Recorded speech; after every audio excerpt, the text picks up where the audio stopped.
Hello student, I am Ashish sir. Today we gonna take class 8 maths chapter 3rd exercise 3.4. Okay. Now I have adjusted this one. Okay. अब exercise 3.4 में वो क्या बोल रहा है, question number first है, this is last exercise in this chapter. Okay, ये वो लास्ट एक्सरसाइज इस चैप्टर का. ओके, इसमें क्वेश्चन इसमें क्या बोल रहा है, एक्सरसाइज 3.4. देखिए 3.4 में क्या बोल रहा है, state that true and false. हमको ट्रू एंड फॉल्स बताना है. ओके, मैं साथ साथ में लिखते हुए रहूंगा true and false. Okay, solution exercise 3.4. Question number first, true and false. इसका फर्स्ट पार्ट में क्या बोल रहे हैं, फर्स्ट पार्ट बोल रहा है इसमें all rectangles are square. All rectangles are square. क्या बोल रहा है, जितने भी रेक्टेंगल्स हैं क्या सभी क्या स्क्वायर है. जितने भी रेक्टेंगल्स हैं क्या स्क्वायर है. मीन्स जो रेक्टेंगल की प्रॉपर्टी क्या स्क्वायर में जाती है. मीन्स मैंने क्या बोला, रेक्टेंगल हमारा ऐसा बनता है और स्क्वायर हमारा ऐसा बनता है. ओके, रेक्टेंगल हमारा ऐसा बनता है, स्क्वायर क्या बनता है हमारा ऐसा बनता है ना बच्चे. तो इसमें वाला कि जितने भी रेक्टेंगल्स हैं क्या वो स्क्वायर हैं. देखो बच्चों, इसकी ऑल साइड तो क्या होती है, बराबर होती है. ओके, इसमें क्या होता है, इसकी ऑल साइड क्या होती है, इक्वल होती है. इसमें क्या होती है, इसमें सिर्फ दो साइड इक्वल होती है, लेकिन ये दोनों साइड क्या होती ही नहीं है. तो क्या ये प्रॉपर्टी मैच कर रही है. इसमें कुछ भी मैच कर रहा है, नहीं कर रहा है ना बच्चे. दो साइड तो इक्वल होगी, लेकिन ये दोनों इक्वल है, बराबर है, यानी ये और ये आपस में नहीं है ना. तो क्या होगा नॉट. मतलब क्या होगा, फॉल्स. क्या होगा बच्चे इसका आंसर, फॉल्स. मतलब all rectangle is not a square. हाँ, अब चलो इसका ये करेंगे सेकंड पार्ट. जब हम आगे बढ़ेंगे, इसके सेकंड पार्ट है. सेकंड पार्ट में क्या बोल रहा है ये, all rhombus are a parallelogram. All rhombus are parallelogram. जितने भी रोम्बस हैं, ऑल रोम्बस है ना, ऑल रोम्बस आर पैरेललोग्राम. जो कंफ्यूज मत होना. ओके, ऑफ पैरेललोग्राम हमको ये बताना है. अब बताना है all rhombus are parallelogram. Rhombus you know कैसे बनता है. ओके, और पैरेललोग्राम जो आपस में जो लाइन बराबर होती है, याली पैरेललोग्राम ना, बराबर भी होती है और पैरेलल भी होती है. ओके, अब इसमें जितने भी रोम्बस है क्या वो पैरेललोग्राम है. यस, मैंने भी क्या बोला बच्चों, ये भी इसके से पैरेलल है, ये भी इसके पैरेलल है, ये भी इसके पैरेलल है और ये भी इसके पैरेलल है. ये भी इसके इक्वल है, ये भी इसके इक्वल है, ये भी इसके इक्वल है. मैंने आपको प्रॉपर्टीज करा रखी सबकी. ओके, जितने भी रोम्बस हो गया, रेक्टेंगल हो गया, सब कुछ करा रखा मैंने इंट्रोडक्शन में आपको. It is very important. Okay, तो जब हम हम बोलेंगे यस ट्रू, क्योंकि दोनों क्या है आपस में बराबर ही समझो. मतलब ये प्रॉपर्टीज, इसकी प्रॉपर्टीज इसमें भी यूज होती है.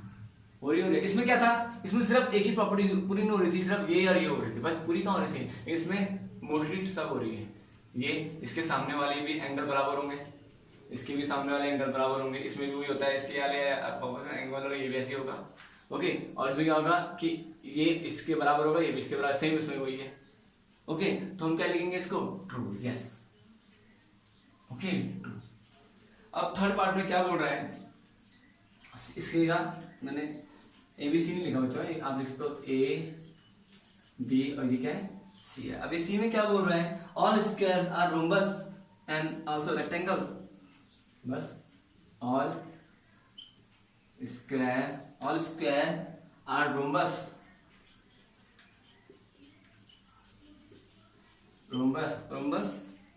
And also rectangles. जितने भी स्क्वायर है क्या वो रोम्बस है. यस, देखो स्क्वायर की चारों साइड बराबर होती है, रोम्बस की भी चारों साइड बराबर होती है. बच्चे कंफ्यूज मत होना. स्क्वायर का अपोजिट एंगल भी क्या होता है, इक्वल होता है. रोम्बस का भी अपोजिट एंगल इक्वल होता है. सेम रेक्टेंगल में भी होता है, रेक्टेंगल का अपोजिट एंगल भी इक्वल होता है, सेम स्क्वायर का भी वैसे होता है. ओके, और स्क्वायर में दो लाइन पैरेलल होती हैं और रेक्टेंगल में दो लाइन पैरेलल होती है. ओके, दोनों अपोजिट लाइन इक्वल भी होती है और पैरेलल भी होती है. Okay, same. और जितने भी इसके एंगल 90 डिग्री के एंगल बनाते हैं, इसके भी 90 डिग्री के एंगल बनाते हैं. ओके बच्चे, तो हम क्या लिखेंगे इसका आंसर, ट्रू. क्या है इसका आंसर, ट्रू. सी का सी। ओके, अब डी ABCD पार्ट है। अब डी पार्ट में क्या बच्चे, मैंने आपको प्रॉपर्टीज बता रही है। अगर आपको प्रॉपर्टीज है तो आप याली प्रॉपर्टीज भी देख सकते हो उसकी। ओके, ये पिछले पेज में है। ओके, और डी पार्ट में क्या बोल रहा है, all square are not parallelogram, जितने भी ऑल स्क्वायर आर नॉट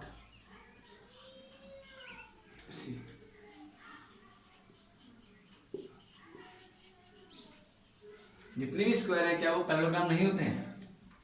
देखो बच्चों, पैरेललोग्राम जितने भी स्क्वायर होते हैं क्या वो पैरेललोग्राम नहीं होते, ये पूछने जा रहा है। तो इसका आंसर क्या आएगा, फॉल्स। व्हाई? इसका आंसर फॉल्स क्यों आएगा, ये हमारा आंसर सकते हैं। इसका आंसर फॉल्स क्यों आएगा, व्हाई, क्या कारण है इसका? इसका क्या कारण क्या है, क्योंकि स्क्वायर जितने भी स्क्वायर है वो पैरेललोग्राम होते हैं। मैंने क्या कहा था, हर पैरेललोग्राम में अपोजिट एंगल्स इक्वल होते हैं। अपोजिट एंगल में ये और जो स्क्वायर में भी अपोजिट एंगल्स इक्वल होते हैं, है ना। और इनकी चारों साइड क्या होती है, बराबर होती है ना। पैरेललोग्राम में भी दो साइड इक्वल होती है, ये दो साइड भी इक्वल होती है। और क्या होता है, पैरेलल भी होते हैं। ओके, आपस में पैरेलल भी होते हैं। ओके, तो क्या होगा, इसका आंसर भी क्या होगा, फॉल्स। हाँ, अगर लिखता ऑल स्क्वायर आर पैरेललोग्राम तब लिखते यस, तो क्या होगा इसका आंसर। ओके, अब ABCD इसका ई पार्ट है। कौन सा पार्ट है, ई पार्ट है। ई पार्ट में क्या बोल रहा है, ई पार्ट में बोल रहा है ऑल काइट्स आर रोम्बस, जितनी भी काइट्स होती हैं आर रोम्बस। बच्चे में इसमें डायग्राम से मैं तुमको पता है ये सब रेक्टेंगल क्या होता है, पैरेललोग्राम क्या होता है। अब इसमें ऑल काइट्स ऐसी बनती है, क्या आपको पता है यू नो। ओके, और पैरेललोग्राम ऐसा बनता है यू नो। ओके, इस तरीके से हमारा पैरेललोग्राम होता है। अब उसमें जितने भी काइट्स है क्या वो रोम्बस है नो, क्योंकि काइट्स की ये याली साइड इक्वल होती है। ओके, ये और याली साइड क्या होती है, आपस में इक्वल होती है। ओके, लेकिन स्क्वायर में क्या होता है, स्क्वायर में ये साइड और ये साइड आपस में इक्वल नहीं होती ना, लेकिन ये और ये आपस में पैरेलल होती है। पैरेलल भी होती है और इक्वल भी होती है, लेकिन यहाँ पे ये पैरेलल नहीं है। हाँ, अगर मैं बोलता कि ऑल मतलब all rhombus are kite, yes, but इसमें तो पैरेलल हो ही नहीं रही है। ओके, भले इक्वल है, एक दो साइड इक्वल है, यहाँ पे भी दो साइड इक्वल है, बट क्या वो मैच नहीं कर रहा है। अगर वो बोलता ऑल रोम्बस आर काइट तब हो सकता था, क्योंकि इसके सामने वाली साइड क्या इक्वल हो रही है। ओके, कॉन्सिक्यूटिव क्या बोलते हैं ना, मैंने बताया, समझाया था ना आपको। तो क्या होगा इसका आंसर, फॉल्स। ओके, अब F वाला पार्ट आया, all rhombus are kite, all rhombus are kite, जितने भी रोम्बस होते हैं क्या वो काइट्स होती हैं। यस, ट्रू, मैंने भी समझाया था ना, ऑल रोम्बस आर काइट्स, मैंने भी आपको समझाया था। जितने भी रोम्बस होती है वो क्या होती है, आपस में क्या होती है, काइट्स होती हैं। मींस रोम्बस की प्रॉपर्टी इसमें यूज होती है, लेकिन इसकी प्रॉपर्टी इसमें यूज नहीं होती। ओके, तो क्या आएगा इसका आंसर, सेम जी वाला पार्ट। अब जी वाले पार्ट में क्या बोल रहा है बच्चा, all parallelogram are trapezium. Yes, all parallelogram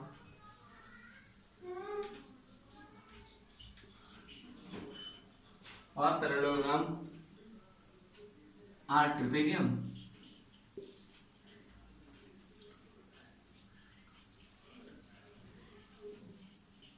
देखो, ऑल पैरेललोग्राम आर ट्रिपेजियम, हमको बताना जितने भी पैरेललोग्राम है क्या वो ट्रिपेजियम होते हैं। यस और no, all parallelogram are trapezium.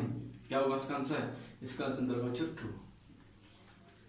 क्यों होगा, देखो पैरेललोग्राम क्या होता है, आपस में ये भी इक्वल होता है, इस तरह बनता है पैरेललोग्राम, ये भी इक्वल। ट्रिपेजियम में क्या होता है, इस तरीके से बनता है, इस तरीके से बनता है ये और क्या ये।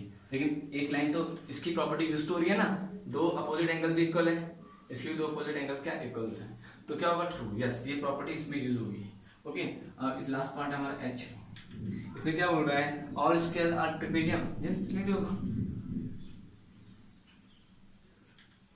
All square are trapezium, true. ये भी क्या होगा, क्योंकि क्या होता है, स्क्वायर की दोनों अपोजिट एंगल क्या होते हैं, इक्वल होते हैं और पैरेलल होते हैं। इसमें भी ये क्या होता है, आपस में पैरेलल है, दोनों अपोजिट एंगल क्या आपस में पैरेलल है, और स्क्वायर में भी क्या होता है, दोनों अपोजिट एंगल क्या होते हैं, पैरेलल होता है। ओके, तो यस ट्रू होगा, क्या होगा, true. This is our answer, this is answer, this is answer, this is answer, don't be confuse. Okay, I hope आपको समझ में आया होगा। नाउ अब हम कौन करेंगे क्वेश्चन नंबर, मैं इसको रफ कर रहा हूँ, क्वेश्चन नंबर सेकंड पार्ट। अब क्वेश्चन नंबर सेकंड में हमको क्या बोल रहा है, इसको रफ कर देता हूँ। क्वेश्चन नंबर सेकंड में क्या बोल रहा है, आइडेंटिफाई, हमको आइडेंटिफाई करना है all the calculator that have, identify करना है कि जितने भी हमको यहाँ दे रखे हैं कैलकुलेटर 4 साइड और इक्वल लेंथ है, मीन्स क्या बोला उसने,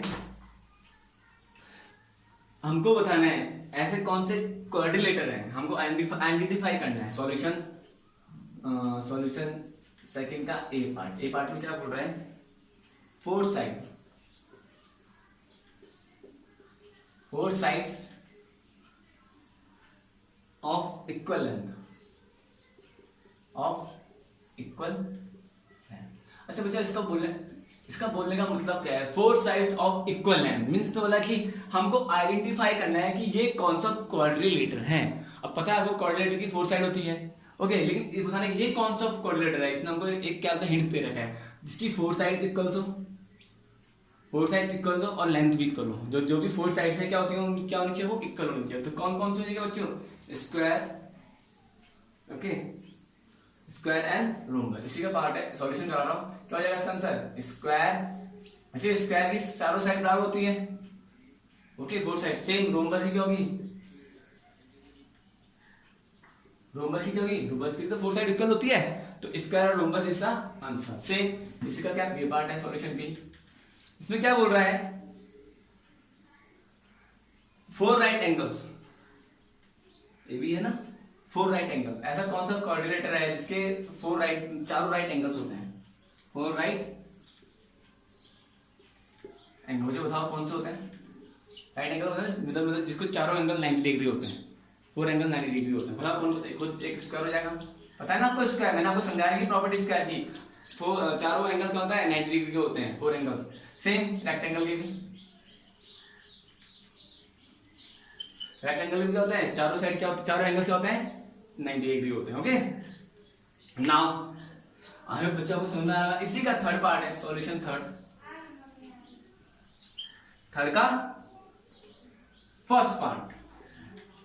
अब थर्ड के फर्स्ट पार्ट में क्या बोल रहा है बच्चों, थर्ड के फर्स्ट पार्ट में क्या बोल रहा है, explain how square is, explain करना है हाउ स्क्वायर इज, स्क्वायर आ क्वाड्रिलेटर आ पैरेललोग्राम आ रोम्बस आ रेक्टेंगल, सबको एक्सप्लेन करना है कि जो क्वाड्रिलेटर होता है क्या होता है, इट हैज 4 साइड, पता है आपको, हमको क्या करना है, इसको एक्सप्लेन करना है। अच्छा जी, अब क्वाड्रिलेटर का हम एक्सप्लेन कर लेंगे, क्वाड्रिलेटर ना, क्वाड्रिलेटर में क्या होता है, बताओ मैंने आपको एक्सप्लेन किया था, क्वाड्रिलेटर में क्या होती है 4 साइड्स, ओके, इट हैज, हम लिखेंगे इट हैज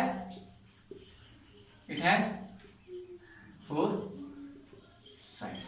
नाउ सेकंड में क्या पूछा हुआ, इसको भी हमको एक्सप्लेन करना है, आप पैरेललोग्राम, आप कर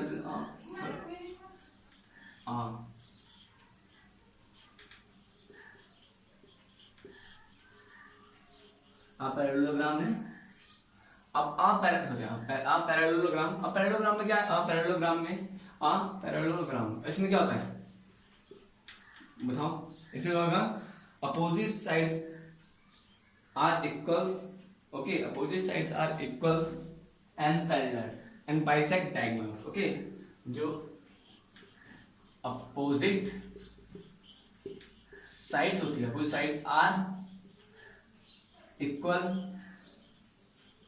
एंड पैरेलल, बच्चा आपको बता रखा मैं पैरेललोग्राम के बारे में, parallel, okay, parallel, okay, opposite sides are equal and parallel, okay, first point ये हो जाएगा, दूसरा क्या हो जाएगा, एंड बाइसेक्ट डायगोनल्स, जो उसका डायगोनल्स होता है, and bisect diagonal is bisect या बाइसेक्ट डायगोनल, बाइसेक्ट